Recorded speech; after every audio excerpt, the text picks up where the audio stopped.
Hello, grade 9. So for today, we are going to do a close reading of The Monsters of Kings Island. If you haven't clicked the PDF link just above this video and printed that off or opened it up into a software like Adobe where you can actually highlight on the PDF or do some edits, that would be perfect. If you can't print it to write on the actual paper as we read it, or if you can't open it in Adobe or somewhere where you can edit it, that's okay. Just have a sheet of loose leaf or your writer's notebook beside you to take some notes as we read. So our purposes for reading today: first, why do we set a purpose? It's just so that we can have some focus, so we aren't looking for too many things or not enough while we read. Remember, we are trying to read like a writer. So number one, our first purpose is we're going to seek out examples of express and reflect in the writing. So I will highlight examples of express in green.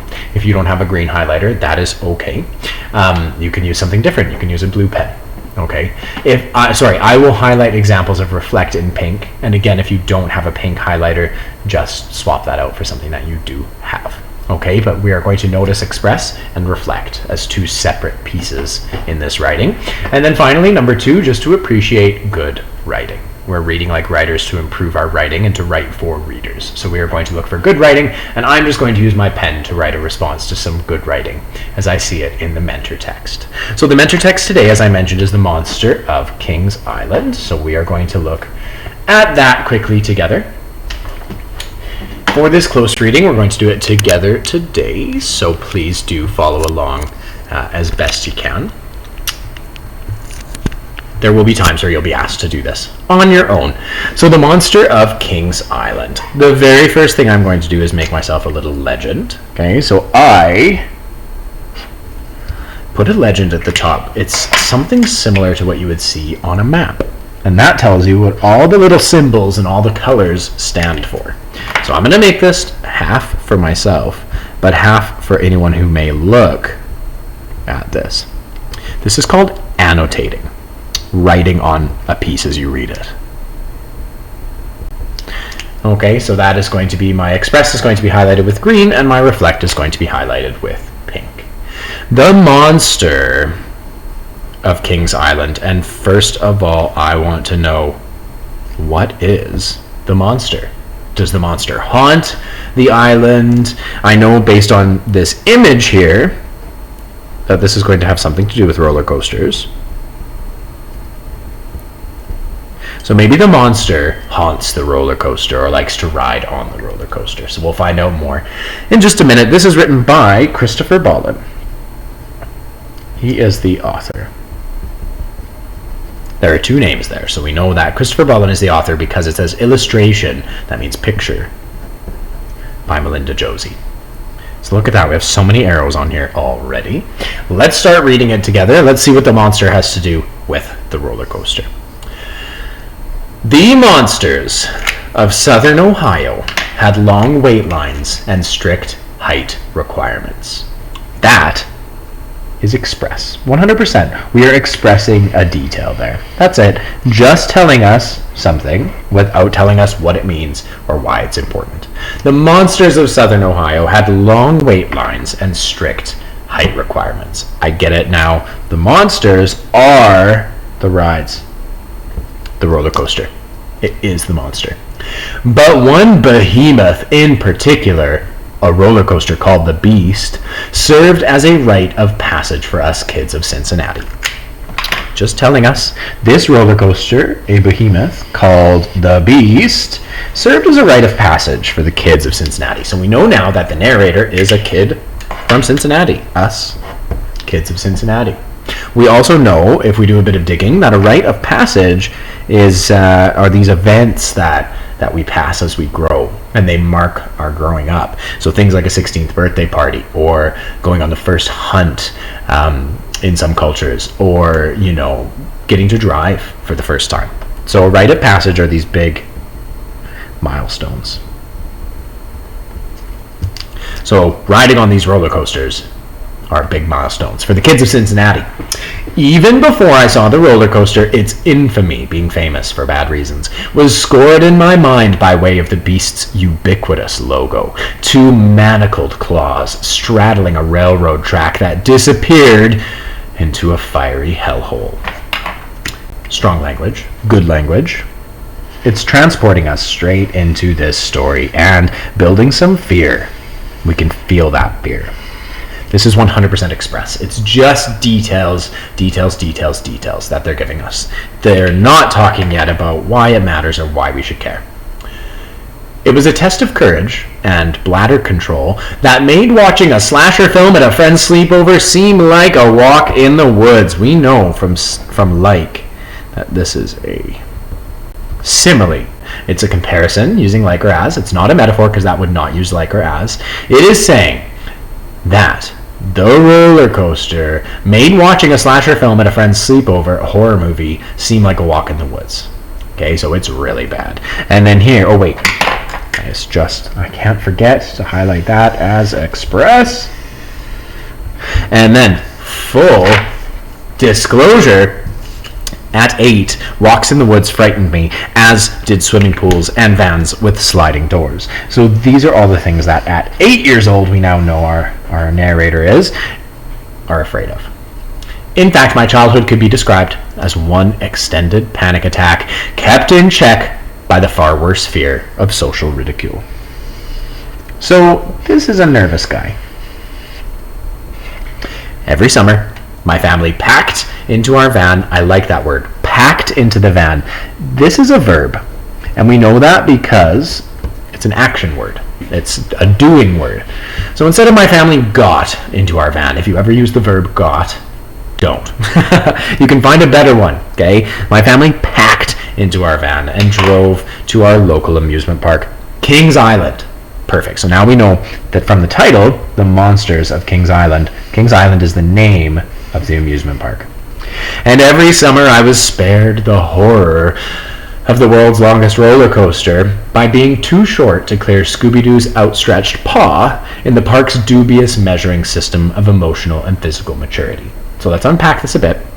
And every summer our narrator, young man, was spared the horror of the world's longest roller coaster by being too short to clear Scooby-Doo's outstretched paw. That means, the cartoon character at some amusement parks that has their hand out to show you must be this tall to ride this ride. And when you get up to the front, the attendant checks to see if you're tall enough, and you go on your tiptoes to try, or in this person's case, this young man's case, he might try to shrink below it. In the park's dubious, not so good, measuring system of emotional and physical maturity. So he's saying that Scooby-Doo's outstretched paw is probably not the best way to measure how mature we are. I think he has a point. That is good writing. I like it. But by the summer of 1984, and we know just by that word, but, that there is change afoot. Something's going to happen. That looks like change. No, change. By the summer of 1984, my body had failed my innate survival instincts by growing beyond the 48-inch requirement. He's tall enough now to ride. My older sister, Heather, a beast veteran, so that means that she's done it before. Heather has ridden the beast. She's rode the terrifying roller coaster, and he describes her right afterwards as having lip-snagging braces. That is a strong image. I would say a negative one. Because if you describe someone as having lip-snagging braces, that's probably not the kindest way of describing that individual. Brought along her best friend, Tracy. On the drive, I tried to calm myself with memories of benign, that means harmless, park activities. The rainbow potato sack slide or the Viking ship. Heather turned to me in the back seat. I call hitting the beast first. I appreciated her biannual tightenings at the orthodontist. So again, let's see what this paragraph has to offer. I think this is all just detail, express. His body has grown taller. He's now tall enough to ride the beast. His sister Heather has ridden the beast before, and she's brought along her best friend Tracy this time. On the drive, our narrator tried to distract himself with harmless park activities, and Heather turned around, sister, and said, I'm gonna ride the beast first. And then he appreciated, or he noticed, her twice annual tightenings at the orthodontist. So she's close enough that you can see her braces, giving us a bit of an uncomfortable image again.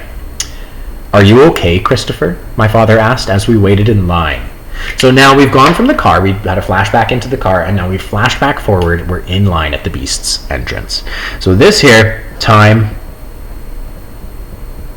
passes. And this is important because authors don't write, oh, and then we got out of the car, and then we went to the front gate, and then Dad got his wallet out, and then he asked the lady if there were any discounts. Or no. Okay, so time passes. We can skip all the boring stuff and go straight to what matters next. Are you okay, Christopher? My father asked as we waited in line at the beast's entrance. We can skip it. Now, up until now, we've had pretty much, unless you disagree with me, and that's okay, all express, but let's not see if this next sentence gets us somewhere else. This might have been the moment I realized that clutching your stomach was an international sign of distress. That is our first example of reflect in action, because the character's talking about he realized something, he noticed something, he changed a bit. He understood that he was sending out signs to the universe about how he felt without even realizing he was. This might have been the moment, this is reflecting. I realized that clutching your stomach was an international sign of distress. Heather and Tracy rolled their eyes. That's just express. That wouldn't be fair to Dad, Heather said. If you don't go on, he can't either. I watched the line creep forward, filled with wiry young men with Steve Perry haircuts, and women embalmed in enough hairspray that even a rocket launcher wouldn't disturb their perms. I love these two sentences. First of all, the line creeps forward. Very good. I watched the line move up. So boring. I watched the line creep forward. So good. Filled with wiry young men with Steve Perry haircuts. We have references. He mentioned it was in 1984, so we have references to the past. But this is the part I love. Women embalmed, soaked in enough hairspray that even a rocket launcher wouldn't disturb their perms. Now, he's talking about it blowing their hair away.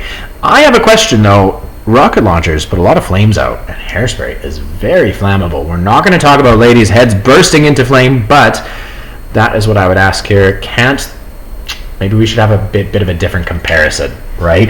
Even the strongest fan in the world wouldn't disturb their perms, because then at least I wouldn't be worried about their hair starting on fire.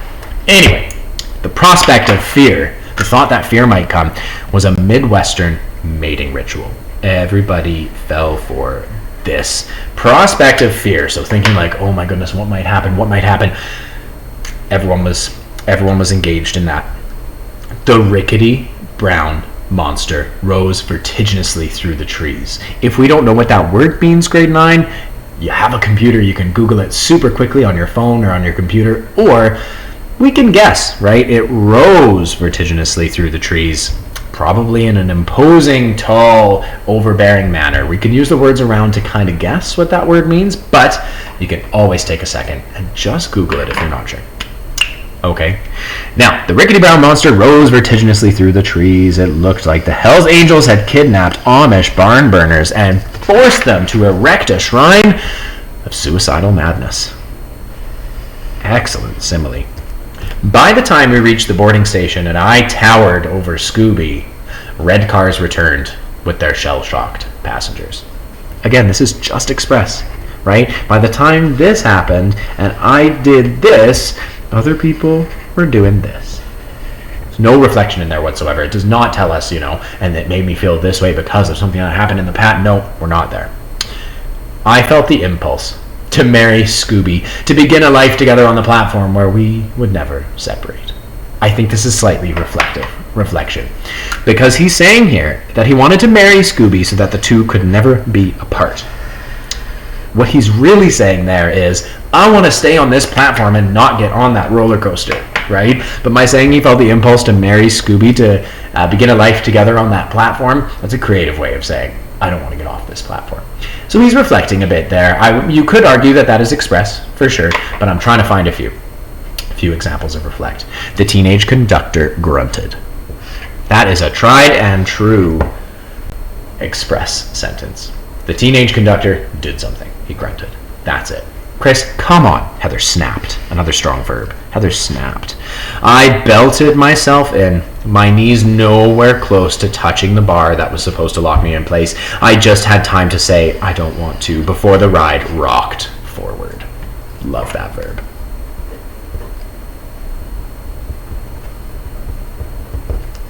The car ascended. Again, look at these verbs. That means rose. or lifted. The car ascended on a jittery chain that did the work of teeth chattering for me. Up a 112-foot peak, and all my brain could contemplate was the drop. My father patted my knee. A thing happened. Goodbye, life. Goodbye, third grade. Boy who feared risks topples out of coaster. Okay, that is definitely reflective. He's inserting in here some abstract thoughts. Goodbye, life. Goodbye, third grade. Is he dying in this very moment? No. He's sitting on a roller coaster as it rises up the track. This is showing us how he feels about the moment. Okay. Again, you could argue that that's express. I'll put some little green ones on the side here just to show that, yeah, they are express because they are telling us a thing that's happening. But these ones specifically are giving us some little clues as to how he feels. So there is some reflection in there. As we summited the crest, the world froze briefly, peacefully, and then we plunged. I tried to scream, but the wind swept it back into my throat. We were falling 1,000,000 miles a second into a black tunnel, swooping on a current of metal and wood. And it wasn't just the speed, but the ride's jerry-built epidermis, or skin, that seemed to promise total detachment from the track. We banked turns so fast the landscape became a flipbook of greenery and cement. As we shot toward another steep descent, I noticed Tracy cringing with her eyes closed. Heather with her metal teeth gritted, her mascara watering, and my father, a construction worker whom I never observed more than mildly irritated, screaming with his back fillings on display. So I think that this is all still express. He's just telling us details of what happened, okay, without reflecting on what this means yet. But we're getting so close, grade 9, because here there's a shift in the story. Tracy, the friend, is cringing with her eyes closed. Heather is gritting. This is the sister who's ridden the beast before. She's gritting her teeth, her mascara watering. And father, a construction worker who has never been more than mildly irritated, is screaming.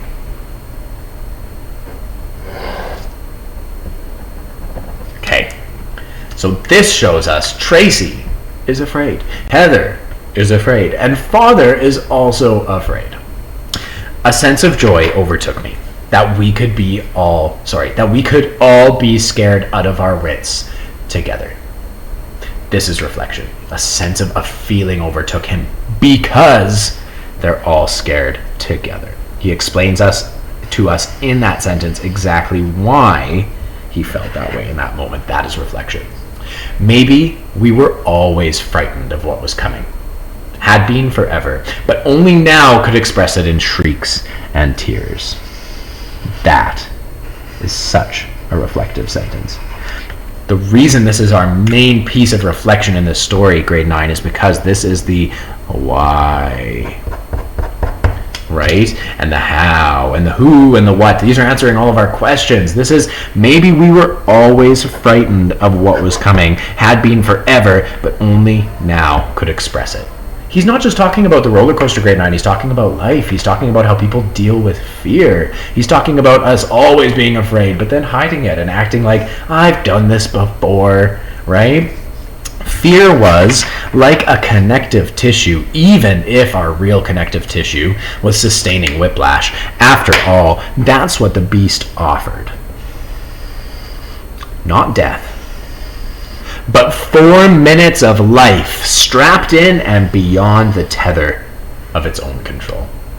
So he's saying there, with an amazing reflect piece right at the end, grade 9, that the beast was about living. That fear, the fear of dying, really brought out 4 minutes of life. Especially, he's touching on this, control, right? He said when he was on the platform, I don't want to.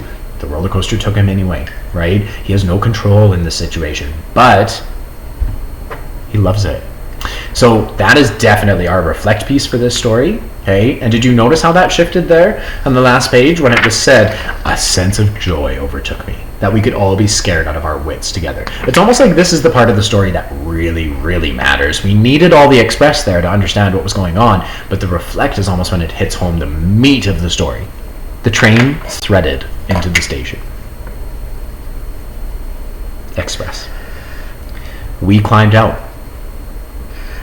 laughing dizzily, and I felt something commensurate to love. That, talking about feeling something that's akin to love or similar to love, is the so now we have the balance. Express, reflect. Express, I had survived the monster, and then the reflect, and all I wanted was to go back and be tossed around again. Now he feels better because he conquered the beast. He conquered that fear, grade 9. So I want you to just take a look back at your story, and I want you to notice the fact that we started off very green, right? And then page 3, things kind of started to shift to more pink, and then at the very end, we had almost all of our reflection. So think about that. Think about what that means about life, and about storytelling, and about your own writing. Okay, thank you so much, grade 9.